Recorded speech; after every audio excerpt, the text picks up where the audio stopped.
Hello friends, स्वागत है आपके अपने यूट्यूब चैनल AK2 एजुकेशन में। तो चलिए आज की क्लास को स्टार्ट करते हैं। आज की क्लास में हम लोग देखने वाले हैं 2011 की जनगणना। 2011 की जनगणना में जनसंख्या किस तरह से है, 2001 के तुलना 2011 की जनगणना हुआ तो उसमें क्या परिवर्तन हुआ, और 2021 का जनगणना अभी नहीं हो पाया क्योंकि लॉकडाउन के कारण 2021 वाला जनगणना नहीं हो पाया। तो यह न्यू अपडेट आएगा तो मैं आप लोगों को प्रोवाइड कर दूंगा, नहीं तो एग्जाम में आपके 2011 की जनगणना से ही पूछा जाएगा। तो अगर आप भी DL ED का कंप्लीट तैयारी करना चाहते हैं तो इस नंबर पर व्हाट्सअप कर दीजिए 8969831773। इस नंबर पर व्हाट्सअप कर रहे हैं तो फाइनली आपको व्हाट्सअप ग्रुप में सभी का PDF प्रोवाइड किया जाता है और क्विज भी कराया जाता है। तो वह सभी व्हाट्सअप ग्रुप के माध्यम से आपको प्रोवाइड किया जाता है। तो AK2 एजुकेशन पर पहली बार आए हैं तो सब्सक्राइब कर लीजिए और वीडियो को लाइक कर दीजिए और अपने दोस्तों में ज़्यादा से ज़्यादा शेयर कीजिए। तो चलिए हम 2011 की जनगणना को स्टार्ट करते हैं। फाइनली यह 2011 की जनगणना का पार्ट 1 है। यह कौन है, तो पार्ट 1 है। इसका पार्ट 1 और पार्ट 2 दो वीडियो प्रोवाइड किया जाएगा। तो ये हमारा पार्ट 1 है और इसका पार्ट 2 एक और वीडियो प्रोवाइड किया जाएगा। तो इसलिए चैनल को सब्सक्राइब कर लीजिए और DL ED का कंप्लीट तैयारी हमारे चैनल के माध्यम से कराया जा रहा है, तो आप भी कंप्लीट तैयारी करते रहिए। तो चलिए आज की क्लास को स्टार्ट करते हैं 2011 की जनगणना। तो 2011 की जनगणना के लिए पहले हम कुछ इंपॉर्टेंट पॉइंट को देख लेते हैं। तो 2011 की जनगणना का इंपॉर्टेंट पॉइंट है भारतीय संविधान की धारा 246 के अनुसार। कितना, तो धारा फोकस कीजिए 246 के अनुसार देश की जनगणना कराने का दायित्व जो कि भारतीय संविधान के धारा 246 के अनुसार देश की जनगणना कराने का जो दायित्व है वह किसे सौंपा गया है, तो संघ सरकार को सौंपा गया है। और यह जो संविधान की 7वीं अनुसूची के क्रमांक संख्या 69 पर अंकित है। कितना, तो 7वीं अनुसूची के क्रमांक संख्या 69 पर अंकित है।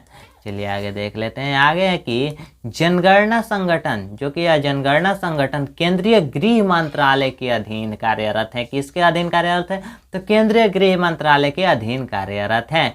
और जिसका उच्चतम अधिकारी होता है वह भारत का महापंजीयक एवं जनगणना आयुक्त होता है, इसका उच्चतम अधिकारी। यह देश भर में जनगणना संबंधी कार्यों के निर्देशित करता है। यह देश भर में जितना भी जनगणना होता है उन सभी कार्यों को निर्देशित करता है तथा जनगणना के आंकड़ों को जारी करता है। तो कौन करता है, तो भारत के महापंजीयक एवं जनगणना आयुक्त करता है। चलिए आगे देख लेते हैं। आगे है कि भारत में जो कि जनगणना है, भारत में जनगणना की शुरुआत कब हुई थी, तो 1882 ईस्वी में भारत में जनगणना की शुरुआत हुई थी। कितना, तो 1882 ईस्वी में भारत में जनगणना की शुरुआत हुई थी। और लॉर्ड मेयो के कार्यकाल में, किसके कार्यकाल में, तो लॉर्ड मेयो के कार्यकाल में 1882 ईस्वी में जनगणना की शुरुआत हुई थी। चलिए, अब भारत में नियमित रूप से जो कि जनगणना की शुरुआत हुई थी, भारत में नियमित रूप से जनगणना की शुरुआत 1881 ईस्वी में हुई थी। किसके समय में, तो लॉर्ड रिपन के समय में नियमित रूप से जनगणना की शुरुआत हुई थी, लॉर्ड रिपन के कार्यकाल में।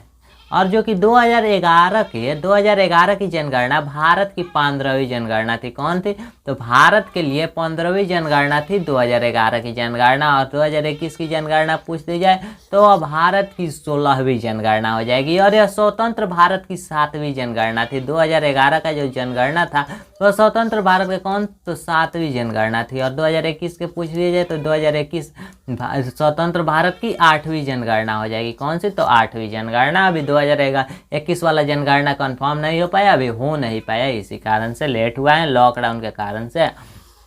चलिए आगे देख लेते हैं। आगे दिए गया है कि आधुनिक विश्व में सर्वप्रथम व्यवस्थित रूप से जो कि जनगणना कराने का श्रेय है, आधुनिक विश्व में जो कि व्यवस्थित रूप से जनगणना कराने का श्रेय किसे दिया गया है, तो स्वीडन को है। किसको है, तो स्वीडन को है, जहां 1749 ईस्वी में पहली बार जनगणना कराया गया था।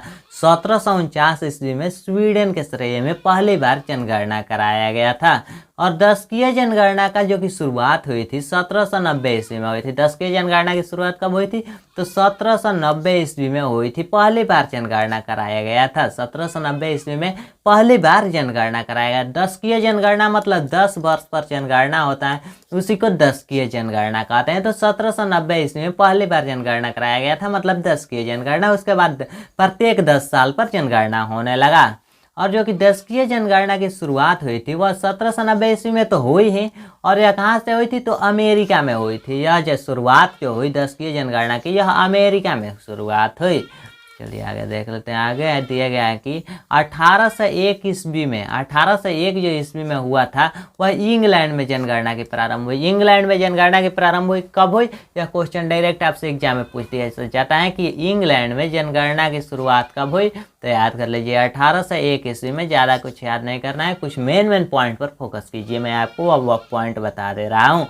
1801 ईस्वी में इंग्लैंड में जनगणना की शुरुआत हुई। चलिए फिर से देख लेते हैं। 1801 ईस्वी में इंग्लैंड की जनगणना की शुरुआत हुई। और यहाँ देखिए महाविभाजन वर्ष जो कि है, यह महान विभाजन वर्ष के बारे में पहले में आप लोग समझ लेते हैं।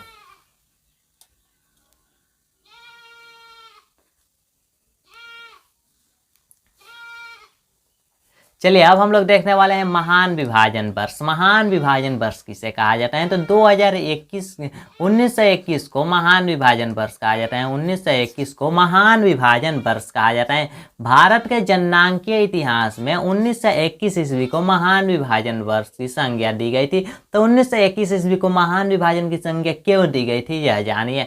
तो 1911 से 1921 ईस्वी जो कि 10 वर्ष पर जनगणना होता है, तो 1911 से 1921 ईस्वी के दौरान भारत की जनसंख्या में दशकीय वृद्धि ऋणात्मक हो गई थी। दशकीय वृद्धि ऋणात्मक हो गई थी मतलब घट गई थी, वह भी कम नहीं, -31% ऋणात्मक हो चुकी थी। इसी के फलस्वरूप इस दशक में भारत की जनसंख्या में 77 लाख की कमी आई थी 10 वर्ष में। दशकीय वृद्धि में 1911 से 1921 के बीच में जो कि भारत में 77 लाख की जनसंख्या में कमी आई थी।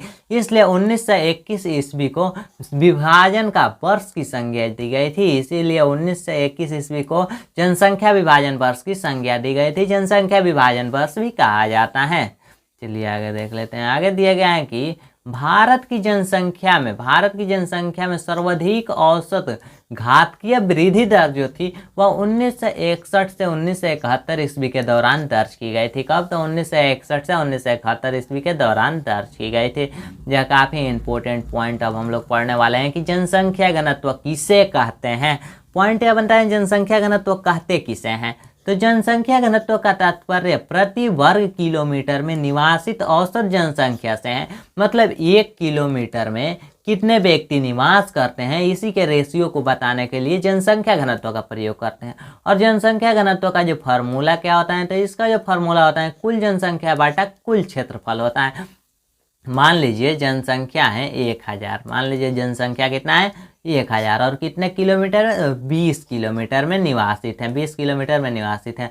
तो 0 से 0 कट जाएगा, 2 से 100 कटेगा, 50 वर्ग में तो 50 व्यक्ति आ जाएगा। कितना, तो 50 व्यक्ति आ जाएगा। तो प्रति वर्ग किलोमीटर में मतलब 1 किलोमीटर में 50 व्यक्ति निवास कर रहे हैं। कुल संख्या बटा कुल क्षेत्रफल डालकर हम निकाल सकते हैं 1 किलोमीटर में कितने व्यक्ति निवास करते हैं। और इसे सिद्ध करना होगा तो सीधा देख लीजिए 1 किलोमीटर में 20 व्यक्ति, तो 20 किलोमीटर में 1000 व्यक्ति निवास करते हैं। इस तरह से आप निकाल सकते हैं। और आगे जो कि दिए गए हैं लिंगानुपात, जिसे हम लोग सेक्स रेशियो कहते हैं। लिंगानुपात क्या होता है, तो प्रति 1000 पुरुषों की तुलना में स्त्रियों की संख्या को लिंगानुपात कहते हैं। मतलब प्रति 1000 पुरुष पर कितनी स्त्रियां आ रही है, इसे निकालना ही लिंगानुपात कहा जाता है। जैसे मैं पहले इसे निकालते कैसे हैं, तो स्त्रियों की संख्या पहले, उसके बाद पुरुषों की संख्या, फिर 1000 से मल्टीप्लाई कर देंगे तो निकल जाएगा। जिस तरह से ऊपर वाले क्वेश्चन को सॉल्व किया, पहले हम लोग स्त्रियों की संख्या लिखेंगे, स्त्रियों की संख्या जितना है वहाँ स्त्रियों की संख्या, फिर पुरुषों की संख्या, फिर 1000 से मल्टीप्लाई कर देंगे, जितना कैलकुलेशन आएगा उतना लिंगानुपात हो जाएगा। चलिए आगे देखते हैं। आगे दिए गए हैं दशकीय वृद्धि। दशकीय वृद्धि मतलब 10 वर्ष पर जो वृद्धि होता है उसे ही हम लोग दशकीय वृद्धि कहते हैं। दशकीय वृद्धि दर यह 10 वर्षों के मध्य जनसंख्या में हुई प्रतिशत वृद्धि को व्यक्त करता है। मतलब 10 वर्ष में कितना जनसंख्या बढ़ा घटा उसी को व्यक्त करता है, उसे ही दशकीय वृद्धि कहते हैं। 10 वर्ष के रेशियो को बताता है, दशकीय वृद्धि कहलाता है। दशकीय वृद्धि का कैसे निकालते हैं, जिसे हम लोग DGR कहते हैं, वर्तमान जनसंख्या माइनस पूर्व जनसंख्या भागे पूर्व जनसंख्या गुने 100 कर देते हैं, तो 10 की वृद्धि निकल जाता है। जैसे वर्तमान जनसंख्या 2011 की जनगणना ले लीजिए, 2011 की जनसंख्या और फिर माइनस कितना पहले की जनसंख्या 2001 की जनसंख्या से हम निकाल रहे हैं, तो 2011 की जनसंख्या फिर माइनस कर देंगे 2001 की जनसंख्या, और पूर्व जनसंख्या मतलब पूर्व 2001 की जनसंख्या, और फिर हम लोग 100 से मल्टीप्लाई कर देंगे, जितना आएगा उतना 10 की वृद्धि निकल जाएगा। 10 के वृद्धि में जितना वृद्धि हुआ होगा वो बता देगा कैलकुलेशन करने के बाद। चलिए आगे देख सकते हैं प्रमुख आंकड़े जो कि हैं, यह काफ़ी इंपॉर्टेंट पॉइंट है प्रमुख आंकड़े। चलिए 2011 ईस्वी के जनगणना के अनुसार भारत की जनसंख्या कितनी थी, तो 121,08,54,977 हैं। 2011 के अनुसार भारत की जनसंख्या कितनी थी, तो 121,08,54,977 हैं, जिसमें से पुरुषों की जनसंख्या कितनी है, तो 62,32,70,258 है, जो कि कुल जनसंख्या का 51.47% है। और महिलाओं की जो जनसंख्या है वह 2011 की जनगणना के अनुसार 58,75,84,729 है, जो कि कुल जनसंख्या का 48.53% है। या इस तरह से कुल जनसंख्या याद कर लीजिए, और 2011 के अनुसार जो कि पुरुषों की जनसंख्या और महिलाओं की जनसंख्या याद रख लीजिए, यह काफ़ी इंपॉर्टेंट पॉइंट है।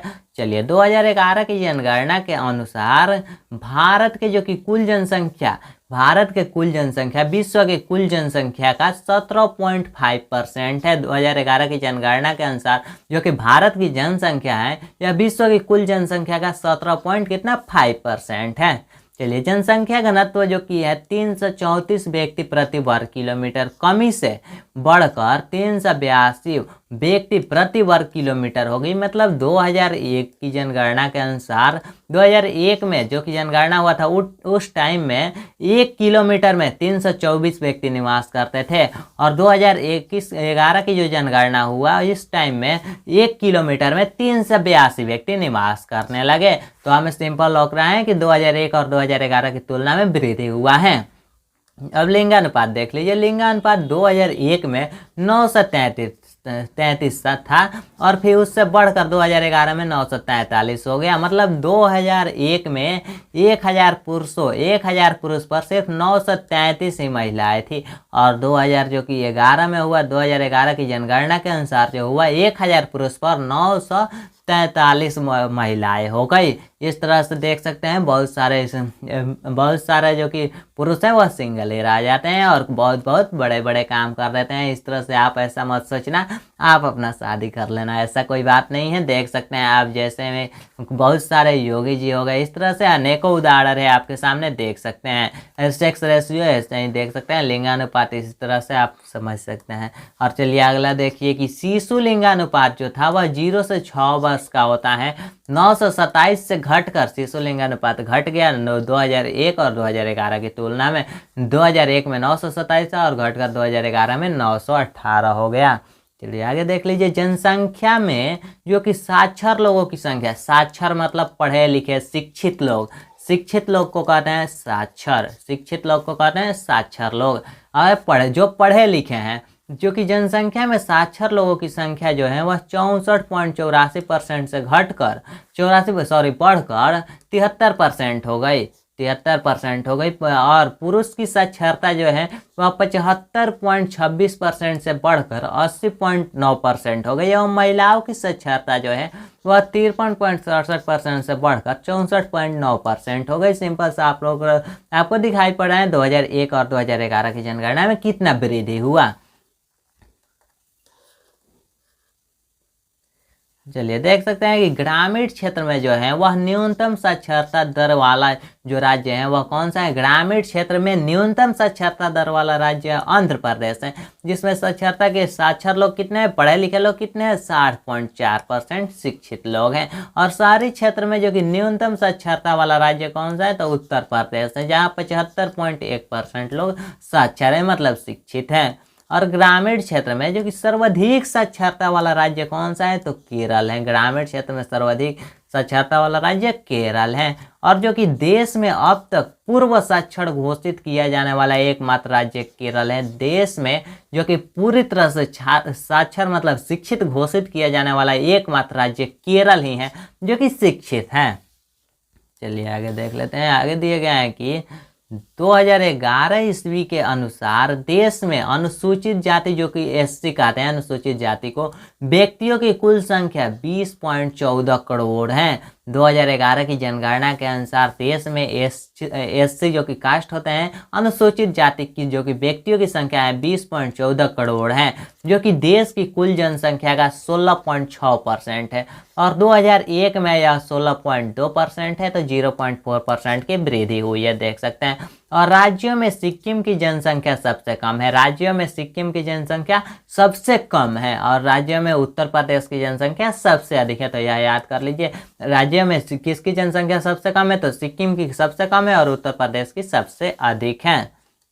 चलिए आगे देख लीजिए जनसंख्या। अब हम लोग देखने वाले हैं किस तरह से जनसंख्या में वृद्धि हुआ, कौन सा देश जनसंख्या में आगे है। तो भारत की सर्वाधिक जनसंख्या वाला 5 राज्य घटते क्रम में, मतलब सबसे ज्यादा जनसंख्या वाला राज्य 1 नंबर में आता है उत्तर प्रदेश। उत्तर प्रदेश में 16.51%, और महाराष्ट्र में देख सकते हैं 9.28%, बिहार में 8.6%, पश्चिम बंगाल में 7.54% और आंध्र प्रदेश में 6.99%। यह हमें बढ़ते क्रम में दिखाया गया है, जो कि सर्वाधिक जनसंख्या वाला 5 राज्य। सबसे अधिक जनसंख्या वाला पहला राज्य कौन है, तो वह उत्तर प्रदेश हो जाएगा। 2 नंबर में महाराष्ट्र, 3 नंबर में बिहार और 4 नंबर में पश्चिम बंगाल और 5 नंबर में आंध्र प्रदेश है। और आगे देख लीजिए, आगे जो कि दिए गए हैं न्यूनतम जनसंख्या वाले 5 राज्य जो कि बढ़ते क्रम में दिए गए हैं। सबसे कम जनसंख्या वाला राज्य सिक्किम है, उससे ज़्यादा जनसंख्या जो है वह मिजोरम में है, उससे ज़्यादा जनसंख्या है वह अरुणाचल प्रदेश में है, उससे ज़्यादा जनसंख्या गोवा में है, और उससे ज़्यादा जनसंख्या जो कि नागालैंड में है। इस तरह से याद कर सकते हैं। सबसे कम जनसंख्या वाला जो कि न्यूनतम जनसंख्या वाला 5 राज्य में से सबसे कम जनसंख्या वाला राज्य कौन है, तो सिक्किम है, और सबसे अधिक वाला कौन है, तो उत्तर प्रदेश है। चलिए आगे देख लेते हैं। आगे दिया गया है जो कि चलिए यानी सर्वाधिक जनसंख्या वाला राज्य जो है वह उत्तर प्रदेश है। सबसे अधिक जनसंख्या वाला राज्य जो कि उत्तर प्रदेश है। यहाँ की जनसंख्या कितना है, तो यहाँ की जो जनसंख्या है वह 19,98,12,341 है। कहाँ की जनसंख्या, तो उत्तर प्रदेश की जनसंख्या। और न्यूनतम जनसंख्या वाला राज्य सिक्किम है, तो सिक्किम की जनसंख्या कितना है, तो 6,30,577 है, 6,10,577 है, 6,10,577 है कहाँ की जनसंख्या, तो सिक्किम की जनसंख्या। और हम लोग पढ़ने वाले हैं 10 की वृद्धि। 10 की वृद्धि मतलब 10 वर्ष में जो वृद्धि हुआ उसी को 10 की वृद्धि बोलते हैं। तो चलिए अब हम लोग 10 की वृद्धि देख लेते हैं। 10 की वृद्धि मतलब 10 वर्ष में जो वृद्धि होता है उसे हम लोग 10 की वृद्धि कहते हैं। तो देख सकते हैं कि सर्वाधिक 10 की वृद्धि वाला 3 राज्य घटते क्रम में। सबसे अधिक 10 की वृद्धि जिस राज्य में हुआ वह 3 राज्य देख लेते हैं। सबसे अधिक 10 की वृद्धि हुआ मेघालय में। मेघालय में जो कि 27.9% की वृद्धि हुआ, मतलब 2001 से 2011 की जनगणना के अनुसार जो कि मेघालय में 27.9% जनसंख्या की वृद्धि हुई। और अरुणाचल प्रदेश में 26% की वृद्धि हुई, और बिहार में 25.4% की वृद्धि हुई। और देख लेते हैं सबसे कम कहाँ वृद्धि हुआ, जो कि सबसे कम 10 की वृद्धि वाला 3 राज्य। सबसे कम, जहाँ सबसे कम 10 की वृद्धि मतलब 10 वर्ष में कम वृद्धि हुआ, नागालैंड में -0.6%, -0.6% है, मतलब वहाँ माइनस में ही चला गया। जैसे हमारे यहाँ 2019 से 21 में गया था माइनस में, 77 लाख जनसंख्या माइनस में गया था, वो घटा था। और केरल में देख सकते हैं 4.9% जनसंख्या की वृद्धि हुई, और गोवा में 8.2% जनसंख्या की वृद्धि हुई। चलिए अब हम लोग देखने वाले हैं जनसंख्या घनत्व। जनसंख्या घनत्व देखने वाले हैं। जनसंख्या घनत्व में आ जाते हैं। अब चलिए देख लेते हैं जनसंख्या घनत्व। सर्वाधिक जनसंख्या घनत्व वाला 5 राज्य जो जिसकी जनसंख्या घनत्व सबसे अधिक है, वैसे 5 राज्य देख लेते हैं जिसकी जनसंख्या सबसे अधिक है। तो देख सकते हैं बिहार जो कि जनसंख्या घनत्व में 1 नंबर पर आता है। 1106 व्यक्ति 1 किलोमीटर में, मतलब 1 किलोमीटर में 1106 व्यक्ति निवास करते हैं बिहार में। और पश्चिम बंगाल में 1028 व्यक्ति 1 किलोमीटर में निवास करते हैं। केरल में 1 किलोमीटर में 860 व्यक्ति निवास करते हैं। उत्तर प्रदेश में 1 किलोमीटर में 829 व्यक्ति निवास करते हैं। हरियाणा में 1 किलोमीटर में 573 व्यक्ति निवास करते हैं। चलिए देख लेते हैं अब जो कि जनसंख्या घनत्व का 5, जो कि न्यूनतम जनसंख्या घनत्व वाला 5 राज्य है, जिसमें बहुत ही कम जनसंख्या है, जो कि अरुणाचल प्रदेश में देख सकते हैं। 1 किलोमीटर में मात्र 17 व्यक्ति निवास कर सकते हैं। उससे जो कि अधिक है मिजोरम में 1 किलोमीटर में 52 व्यक्ति निवास करते हैं। सिक्किम में 1 किलोमीटर में 86 व्यक्ति निवास करते हैं। मणिपुर में 1 किलोमीटर में 115 व्यक्ति निवास करते हैं। नागालैंड में 1 किलोमीटर में 119 व्यक्ति निवास करते हैं। तो आज की वीडियो में इतना ही। हम लोग नेक्स्ट पार्ट लेकर आएंगे, उसमें हम लोग पढ़ेंगे इसके बारे में और डीपली सॉल्व करके। और इसका पीडीएफ भी मिलेगा आपको कहाँ पे, तो व्हाट्सएप डिस्क्रिप्शन में भी लिंक है, वहाँ से भी डाउनलोड कर सकते हैं। और कोई भी डीएलएड से संबंधित इन्फॉर्मेशन लेना चाहते हैं तो इस नंबर पर कॉन्टैक्ट कर सकते हैं 896983 और व्हाट्सएप ग्रुप में जुड़ना है तो इसी नंबर पर मैसेज कर सकते हैं। आपको बिल्कुल फ्री में व्हाट्सएप ग्रुप में जोड़ दिया जाएगा। और इसका पीडीएफ जो कि है व्हाट्सएप ग्रुप में ही प्रोवाइड किया जाता है। कहाँ, तो व्हाट्सएप ग्रुप में सभी का पीडीएफ प्रोवाइड किया जाता है। तो इस तरह से आप हमारे व्हाट्सएप ग्रुप में जुड़ सकते हैं बिल्कुल फ्री में। तो आज हम लोग जितना पढ़े या पार्ट 1 है, और नेक्स्ट पार्ट जो कि हम लोग पार्ट 2 पढ़ेंगे वह कल इसका वीडियो आएगा पार्ट 2 का। तो आज की वीडियो में इतना है, जो कि मिलता है नेक्स्ट वीडियो में। जय हिंद, वंदे मातरम।